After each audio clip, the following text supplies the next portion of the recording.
Bonjour à tous, bienvenue pour ce troisième congrès organisé par le syndicat des professionnels de la naturopathie. Aujourd'hui, je suis contente, on reçoit le laboratoire Gragnon, spécialiste d'oligothérapie, avec Virginie De Freitas, qui est chef de projet de produit marketing, et Erika Diouli, qui est chef de projet recherche et développement.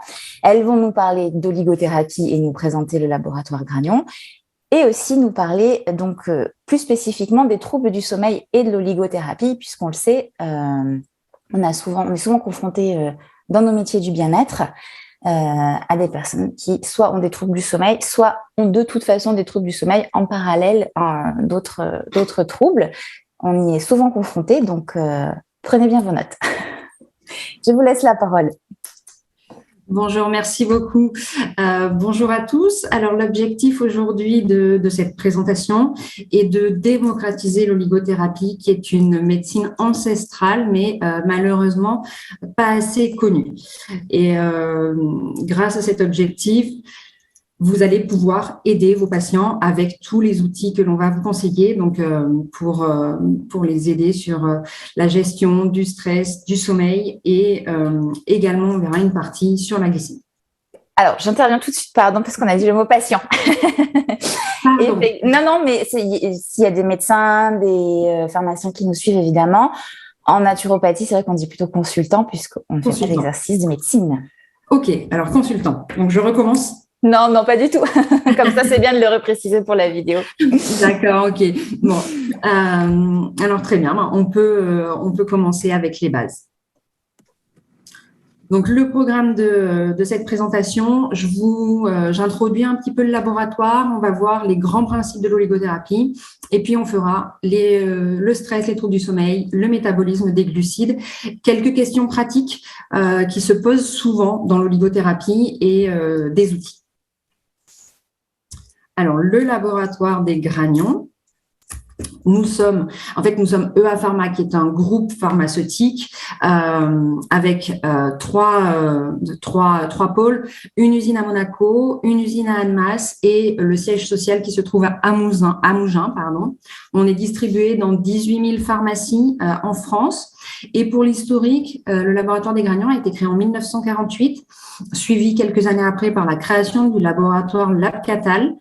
En 1990, c'est la gamme Oligostim qui est créée. Et en 2020, EA Pharma a rassemblé tous ces laboratoires.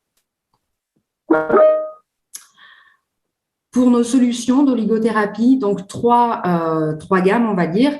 La gamme des Gragnons, donc on a vu des AMM qu'on laissera de côté, mais également toute une gamme de compléments alimentaires à base d'oligo-éléments. La gamme LabCatal, qui, elle, est constituée uniquement d'oligo-éléments, donc c'est pour info, on ne la traitera pas aujourd'hui. Et pareil, la gamme des Oligostim, qui sont des médicaments d'oligothérapie sous une autre forme galénique, en version comprimée sublinguaux. Alors, rentrons dans le vif du sujet, les grands principes de l'oligothérapie. On a de moins en moins de vitamines et de minéraux dans notre alimentation, et c'est à cause de notre mode de vie actuel, mais c'est malheureusement la conséquence la cause également de divers troubles au quotidien. On va voir une petite vidéo qui explique très bien l'appauvrissement de notre alimentation. La pomme d'aujourd'hui contient 100 fois moins de vitamines que la pomme de 1950. C'est le triste constat donné par des études croisées. En un demi-siècle, nos fruits et légumes ont perdu leur concentration en nutriments. Alors, en 50 ans, quels aliments se sont également appauvris? Eh bien, à part la pomme, l'orange a également perdu de ses vitamines. Une orange de 1950 équivaut à 21 oranges d'aujourd'hui. Même constat pour la viande qui perd la moitié de ses apports en fer en un demi-siècle. Le brocoli a 4 fois moins de calcium. Au total, sur 25 végétaux étudiés par les chercheurs, 80% ont vu leur teneur en calcium et fer décliner. Alors, quelles sont les raisons de ces pertes nutritionnelles? Alors, les facteurs sont multiples. Des sols plus pauvres, des végétaux cueillis trop tôt, des traitements pour la conservation plus fréquents, mais aussi une croissance plus rapide, boostée par des engrais. Problème, Plus les rendements liés à la production augmentent, plus la concentration de nutriments diminue.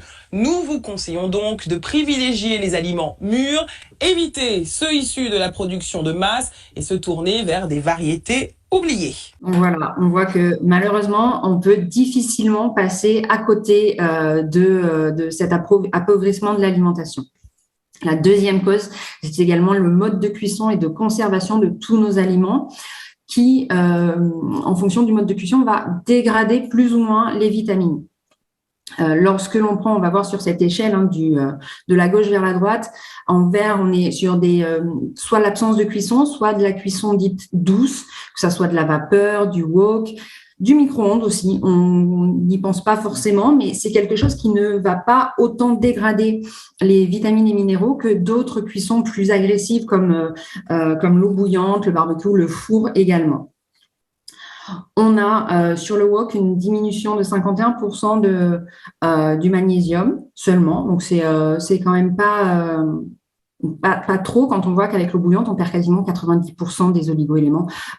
Au final, quand vous mangez des aliments cuits dans de l'eau bouillante, autant il vaut mieux utiliser l'eau bouillante après pour en faire autre chose, pour en faire des bouillons, pour pouvoir récupérer tous les oligo-éléments et les vitamines qui seraient passés à l'intérieur. Alors, les oligo-éléments, on en parle, mais qu'est-ce que c'est exactement? Ce sont des micronutriments qui sont présents dans l'organisme, donc naturellement présents, en très faible quantité. Ils ont des activités physiologiques indispensables pour l'organisme. Ils interviennent dans de très nombreuses réactions. Ils sont sans valeur énergétique et l'apport alimentaire est indispensable. L'organisme est incapable de fabriquer des oligo-éléments. Au niveau des actions, je viens de dire qu'il y en avait énormément. Ils interviennent dans la structure de cellules, de tissus. Ils interviennent en tant que catalyseurs de diverses réactions enzymatiques. Ils interviennent dans la synthèse d'hormones, dans les réactions inflammatoires et également dans la lutte contre le stress oxydatif. Si on prend l'exemple particulier du magnésium, le magnésium lui entre énormément dans la fabrication de l'énergie. Donc, pas de magnésium, pas d'énergie. Il permet en fait la création de l'énergie via la synthèse d'ATP à partir des sucres et des graisses. Et il va alimenter les muscles et également les neurones. Alors, on peut entendre parler d'oligo-éléments essentiels ou non essentiels. Les essentiels, ce sont ceux qui sont en concentration constante dans l'organisme. Ce sont des oligo-éléments qui, lorsqu'ils sont en carence, vont entraîner un trouble physiologique. Et les oligo-éléments non essentiels, eux, ne sont pas naturellement présents dans l'organisme et ils ont plutôt des propriétés pharmacologiques, comme l'argent, l'or, le bismuth, qui ne sont pas dans notre organisme, mais qui ont des propriétés. Donc, nous, on va se concentrer sur les essentiels. Alors, l'oligothérapie, c'est une médecine fonctionnelle qui se base sur ce qu'on appelle le terrain de l'individu. Le terrain de l'individu, c'est à la fois son capital génétique, ce sont donc toutes les informations contenues dans les gènes qui vont être transmises par les parents, et avec la prise en compte de facteurs environnementaux qui vont pouvoir pas modifier les gènes, mais entraîner l'apparition de diverses pathologies. Donc, dans les facteurs environnementaux qui influencent le terrain, on a l'alimentation. C'est vraiment le premier facteur. La pollution, les radiations, l'exposition solaire, les UV, le tabac, l'alcool. Donc, le mode de vie aussi qui joue beaucoup. Et, pardon, excusez-moi. En fait, ce qui fait l'oligothérapie une médecine douce, c'est que elle va agir sur la cause et pas uniquement sur les symptômes. Elle va aider l'organisme à se défendre par lui-même. Et il faut bien comprendre que ce n'est pas quelque chose à considérer comme isolé, c'est vraiment complémentaire, synergique de toutes les autres thérapeutiques. C'est bien, c'est important de le repréciser et de bien insister sur ce point. Hein. C'est en naturo, en bien-être et tout, on va toujours chercher la cause, puis la cause de la cause de la cause et agir dessus. On ne fait pas de la bobologie, comme on aime bien dire en rigolant. Et effectivement, l'oligothérapie est un biais qui nous permet d'accéder directement à ces données. C'est ça, exactement. Alors, il existe 3 catégories d'oligothérapie en fonction de la dose et de la proportion des oligoéléments qui vont être administrés. L'oligothérapie dite catalytique, qui est une oligothérapie qui va venir vraiment traiter une pathologie fonctionnelle au niveau enzymatique. On est sur un apport de l'ordre du microgramme. Donc, on est vraiment sur une approche bien particulière. On a l'oligothérapie nutritionnelle qui, elle, vient plutôt pallier les insuffisances de l'alimentation, les carences, où là, on va retrouver énormément les compléments alimentaires. Et l'oligothérapie dite pharmacologique qui, elle, va venir traiter des pathologies. Et en général, on est sur des oligoéléments donnés à plus grande dose. Donc, celle-ci, on va pas du tout s'en occuper. On va se focaliser aujourd'hui sur la nutritionnelle. Super. Alors, l'oligothérapie, ça a de gros avantages. Déjà, c'est une approche physiologique, naturelle de la prise en charge du problème. On a une très bonne tolérance. Les oligoéléments essentiels que l'on peut retrouver dans les compléments alimentaires, dans la pratique courante, sont naturellement présents dans l'organisme. Donc, l'organisme ne va pas entraîner de réaction allergique ou d'intolérance aux oligoéléments. Ça, c'est une bonne chose à savoir. On a très, très peu de contre-indications. Ce sont en général des pathologies assez lourdes. C'est une approche qui est personnalisable et accessible à tous, déjà par l'alimentation. Et puis, on a un gros panel de compléments alimentaires disponibles. Donc, on n'a pas d'effet indésirable, notable en tout cas, et on n'a pas d'interaction médicamenteuse. On a des précautions à prendre au moment de la prise, mais pas de réelle interaction. Donc, aujourd'hui, dans cette formation, on va regarder plus précisément le magnésium dans la prise en charge du stress et du sommeil, puis le chrome dans tout ce qui est métabolisme des glucides. Alors, le stress et les troubles du sommeil. Déjà, on va poser un postulat, c'est que le stress, c'est une réaction normale physiologique de l'organisme en réponse à une situation considérée comme dangereuse. L'organisme va se préparer pour faire face à cette situation et ça se passe au niveau, tout commence au niveau du cerveau, dans ce qu'on appelle l'axe hypophyso-hypothalamo-surrénalien. Le cerveau va sécréter plusieurs hormones, mais la principale qui nous intéresse ici, c'est l'hormone ACTH pour adrénocorticotropique, qui va avoir une action sur les glandes surrénales. Alors, on a 2 types de glandes surrénales, les corticosurrénales qui vont sécréter du cortisol et les médulosurrénales qui vont sécréter les catécholamines, l'adrénaline et noradrénaline. On va avoir diverses conséquences à ces hormones. Alors, l'adrénaline, elle va entraîner une augmentation des rythmes cardiaques et respiratoires et le cortisol permet une libération rapide de glucose, qui est quand même la principale source d'énergie de l'organisme. Avec ça, on se rend compte que l'organisme, du coup, se prépare, entre guillemets, à se battre. Il va clairement mettre de côté les réactions qui ne sont pas utiles dans un combat contre une agression. Tout ce qui est digestion, croissance, tout ça, ça va être mis de côté pendant une période de stress. Alors, normalement, le stress, c'est quelque chose qui est assez ponctuel, qu'on appelle le stress aigu, ça ne dure pas trop longtemps. Et lorsque le stress s'installe ou lorsque l'organisme est soumis à différentes sources de stress en même temps, on va avoir une trop forte sécrétion de ces hormones du stress et on va malheureusement saturer les divers organes de l'organisme et on va avoir en conséquence un affaiblissement complet de l'organisme avec des conséquences assez importantes sur l'humeur, la concentration, les troubles du sommeil également. On en a plein d'autres, mais on va pas s'appesantir dessus.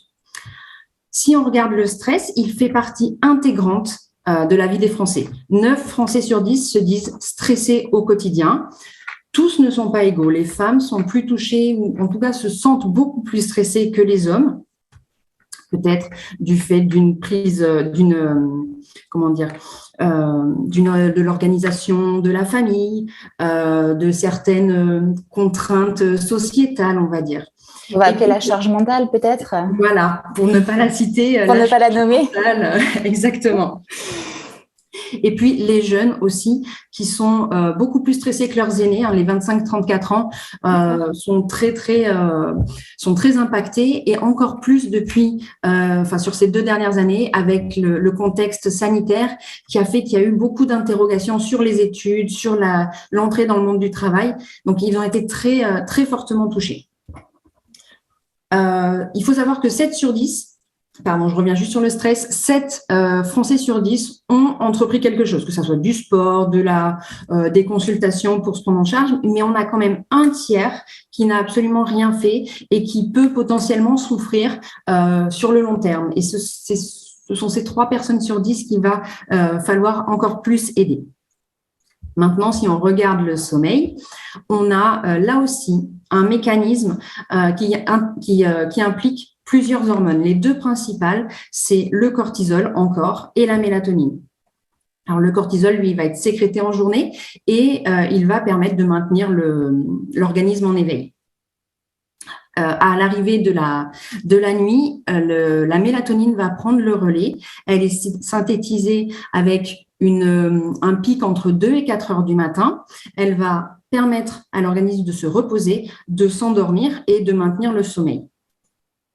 Elle est au moment du réveil du matin, lorsque la lumière du soleil traverse les paupières. On a ce qu'on appelle le noyau suprachiasmatique, qui est une petite zone du cerveau qui va relancer la machine du cortisol et qui va remettre l'organisme en éveil.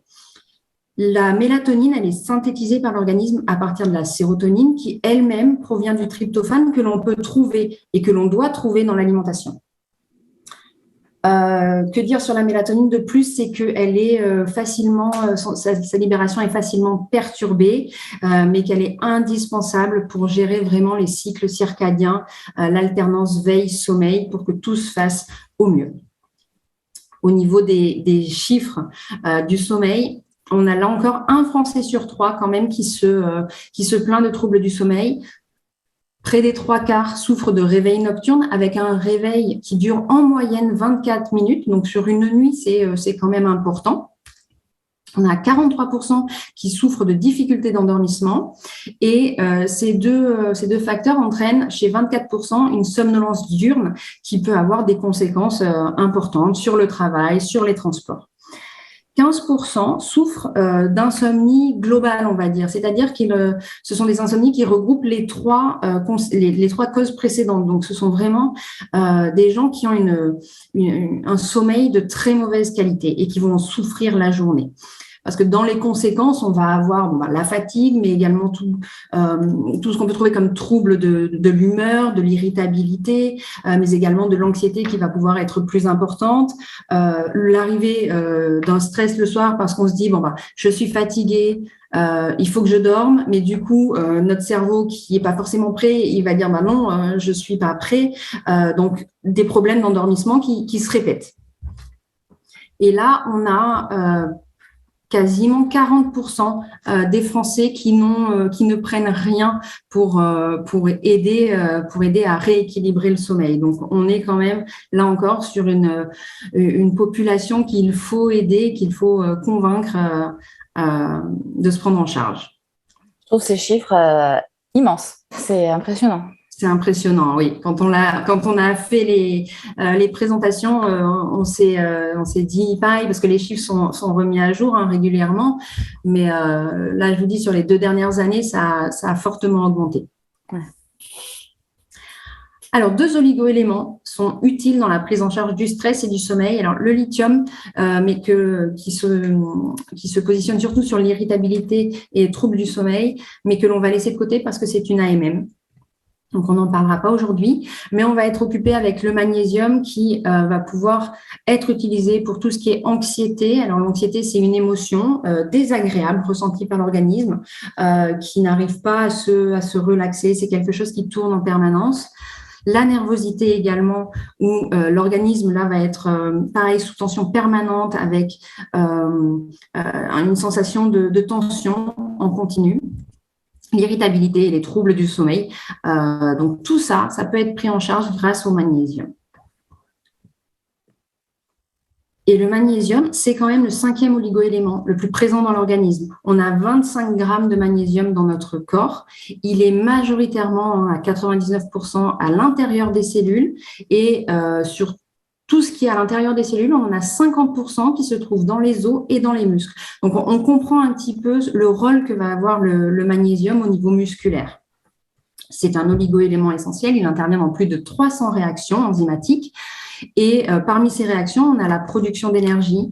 Il est cofacteur de la bêta-oxydation, de la glycolyse, du cycle de Krebs, donc toutes les réactions qui permettent de fabriquer de l'ATP.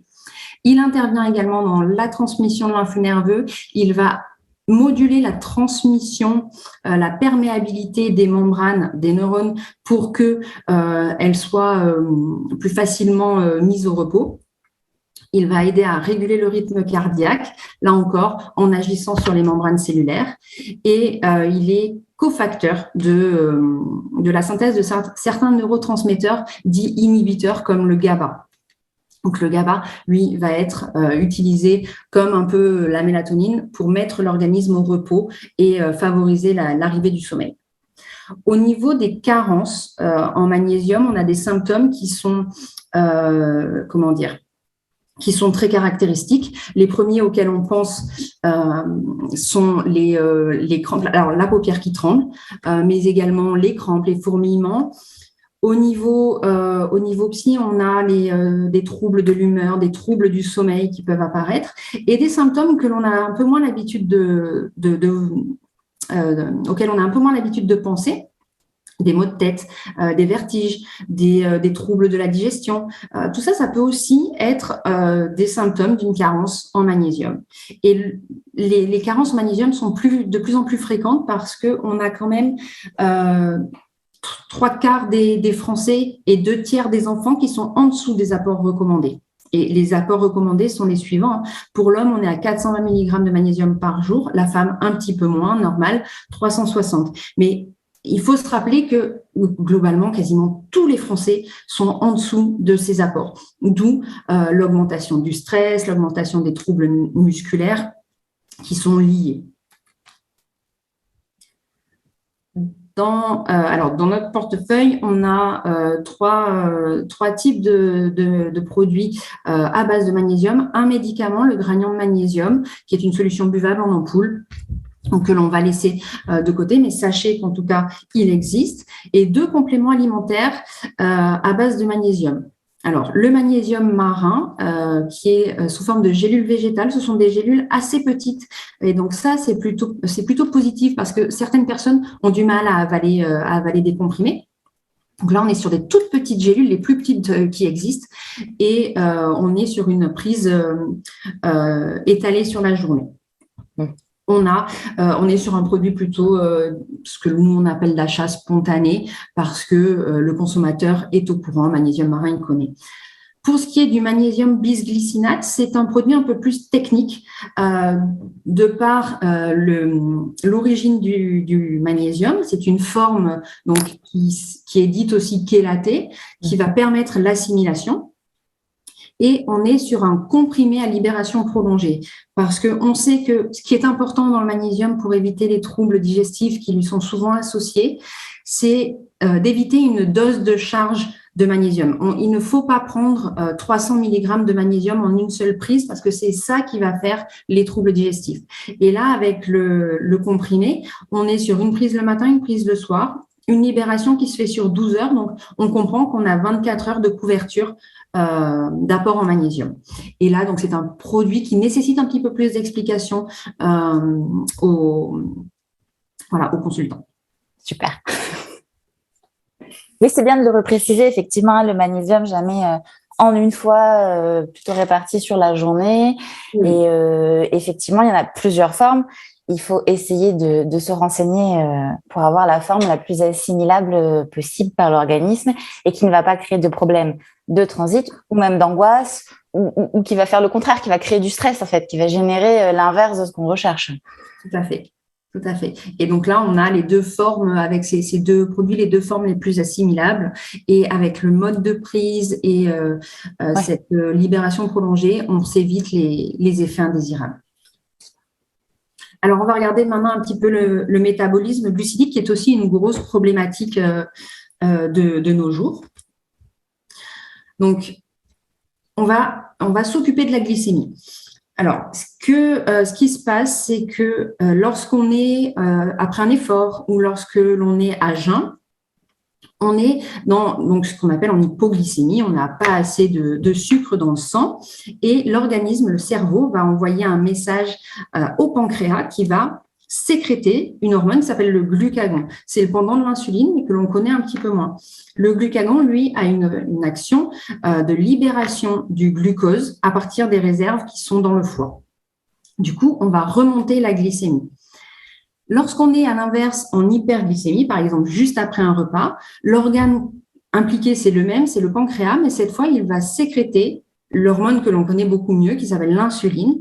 Et cette insuline va avoir pour action de mettre en réserve le glucose dans l'organisme. Donc, d'abord, elle va permettre son utilisation et ensuite, s'il en reste en trop grande quantité, il va être stocké dans les réserves et la meilleure réserve de l'organisme, la meilleure en utilisation, pas forcément celle qu'on préfère, c'est le tissu adipeux. Et là, l'oligo-élément phare de la régulation glycémique, c'est le chrome. Alors, lui, il est présent en beaucoup plus faible quantité. On est à 6 mg de chrome dans l'organisme. Donc, magnésium, on était à 25 grammes. Là, on est sur 6 mg. Mais il est tout aussi important que le magnésium. Le chrome, on le retrouve plutôt dans la peau, les reins et le cerveau. Donc, lui, il va être spécifique, il est cofacteur de l'insuline et c'est vraiment son action. Donc, ça veut dire qu'il va aider l'insuline à mieux fonctionner. L'insuline fonctionne sans le chrome, mais très mal. Et lorsque l'on ajoute du chrome, on amplifie la réaction. Lorsqu'on est en carence de chrome, on va développer ce qu'on appelle une insulinorésistance, c'est-à-dire que l'insuline va être moins active, l'organisme va avoir un message faussé qui est que cette insuline n'est pas assez présente, en fait, elle ne fonctionne pas assez bien. Donc, il va continuer à sécréter de l'insuline et on va saturer les récepteurs. C'est ça, l'insulinorésistance.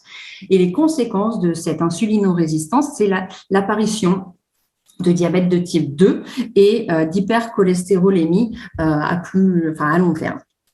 Donc, le chrome, on a compris, il normalise et stabilise la glycémie et on va avoir à ça 3 conséquences.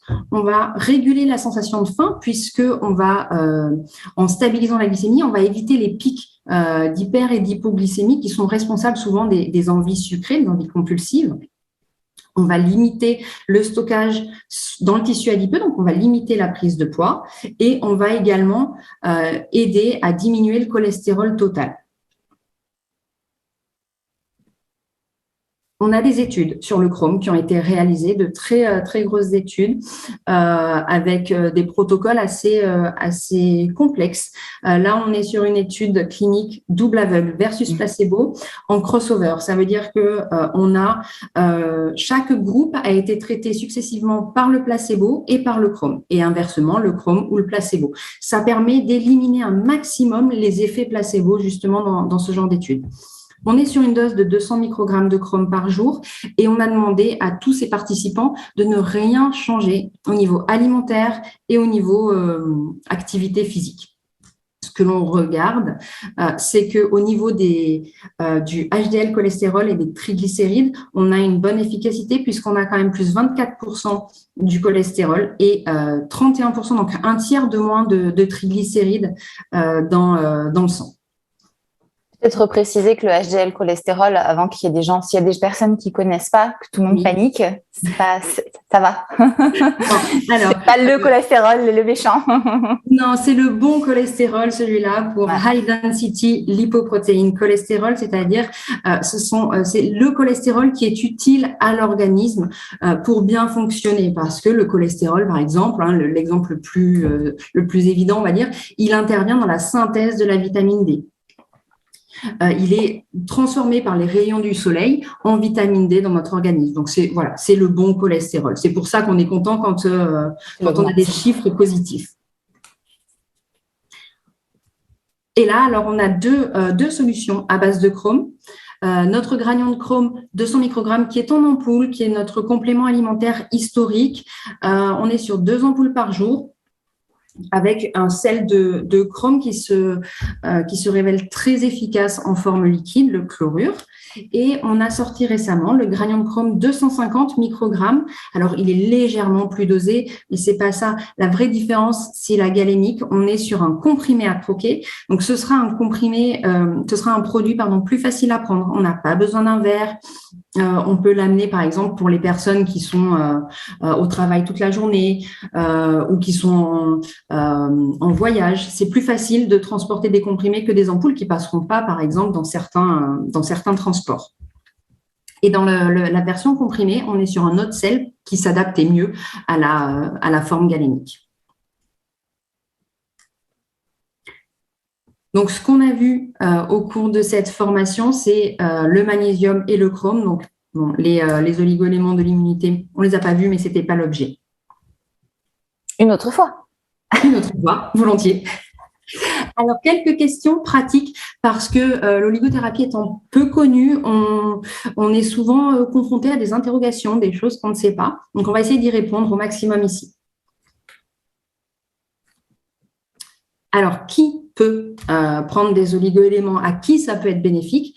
Donc, juste pour rappel, ils sont naturellement présents dans l'organisme, les oligo-éléments essentiels, et tout le monde, à un moment donné dans sa vie, va en avoir besoin. Les enfants et les adolescents vont être vont avoir besoin de plus de fer, de zinc, de calcium. On comprend pourquoi, le fer, le calcium pour la croissance. Les femmes enceintes également le fer, mais également l'iode, le magnésium. Les sportifs, tous les oligo-éléments qui vont se perdre avec la transpiration. Les personnes âgées, elles, on n'en a mis que 4, mais en fait, elles auraient besoin de beaucoup, beaucoup plus. Les personnes véganes avec des régimes alimentaires un peu restrictifs qui ont besoin de zinc qui se trouvent particulièrement dans les végétaux, et les adultes en règle générale. Comment prendre les oligo-éléments? Alors, il n'y a pas de difficultés particulières, mais il y a des règles à respecter pour qu'ils soient le mieux assimilés possible. Ça se prend à distance des repas, donc ça se prend l'estomac vide, soit 15 minutes avant un repas, soit 2 heures après un repas donc classique, pas un gros repas de fête, mais l'objectif, c'est que l'estomac soit vide pour qu'il puisse se concentrer sur l'oligo-élément et que celui-ci n'interagisse pas avec les autres éléments du bol alimentaire. Pourquoi? Parce que certains oligo-éléments interagissent entre eux et certains inhibent l'assimilation des autres. Les vitamines aussi peuvent interagir avec les oligo-éléments et modifier l'assimilation. Certains traitements médicamenteux, on pense souvent en fait aux antibiotiques qui inhibent l'assimilation du zinc et aussi du magnésium. La durée de cure d'un oligo-élément est assez longue. On comprend parce que c'est le rééquilibrage de l'organisme qui veut ça. On ne peut pas, avec un oligo-élément qui va devoir jouer sur les réactions profondes de l'organisme, on ne peut pas avoir une action en 5 minutes. Donc, on va être sur des durées de 2 à 3 mois pour être totalement efficace. Ça ne veut pas dire que les premiers résultats apparaissent au bout de 2 mois. Il y a des études sur le magnésium qui prouvent que les premiers effets se font ressentir très rapidement. On est sur 15 jours pour les premiers effets relaxants du magnésium.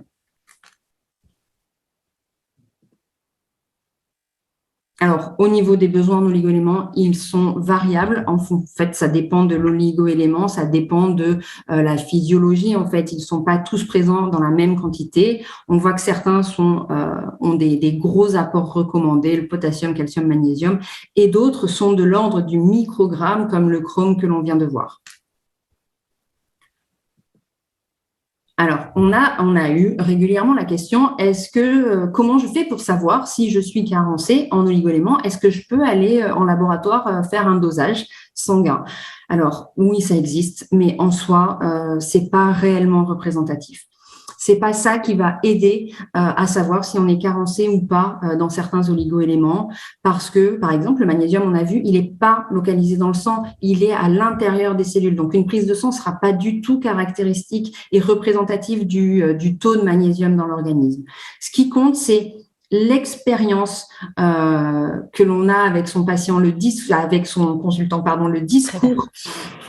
le discours, vraiment essayer d'approfondir, savoir quels sont les symptômes ressentis, quels sont les modes de vie de la personne. Est-ce que voilà, c'est une personne qui est végane? Est-ce que c'est une personne qui est très très sportive? Ce genre de choses, ça va aider. Ça va être beaucoup plus efficace pour trouver l'oligo-élément à donner. Sont l'analyse du terrain, l'analyse de l'alimentation, l'analyse des habitudes. Et c'est des questionnaires, en fait. C'est quand on prend le temps. Alors, en naturopathie, qu'on soit conseiller naturopathe ou expert en micronutrition ou conseiller en micronutrition, c'est ce temps qu'on va passer avec nos consultants à parler et à échanger qui va orienter, en fait, nos conseils. C'est ça, c'est exactement ça. Et c'est vraiment la base de l'oligothérapie, c'est cette discussion avec le consultant pour comprendre l'origine de la problématique. Alors, si vous avez des questions, si vous voulez recevoir de la documentation spécifique sur ce qu'on vient de vous présenter ou sur le laboratoire en général, vous pouvez écrire à l'adresse oligotour@gragnon.fr et on se fera un plaisir de vous orienter, de vous aider. Voilà, merci beaucoup de votre écoute et merci à vous deux. Mais merci à vous deux, c'était, je me suis régalée. J'espère que toutes les personnes qui donnent des conseils ont bien pris des notes et vont vous contacter pour avoir la brochure, puisque là on a eu un petit aspect, on a une porte d'entrée vers l'oligothérapie, alors très importante, le magnésium. Voilà, on sait que c'est un sujet d'actualité en France et pour les Français. Je reste estomaquée par les chiffres que vous avez présentés sur le sommeil. Et notre aide est plus que jamais nécessaire pour l'hygiène de vie. Donc voilà, n'hésitez pas à prendre conseil si vous n'êtes pas un professionnel du bien-être ou si vous nous regardez que vous êtes médecin et pharmacien.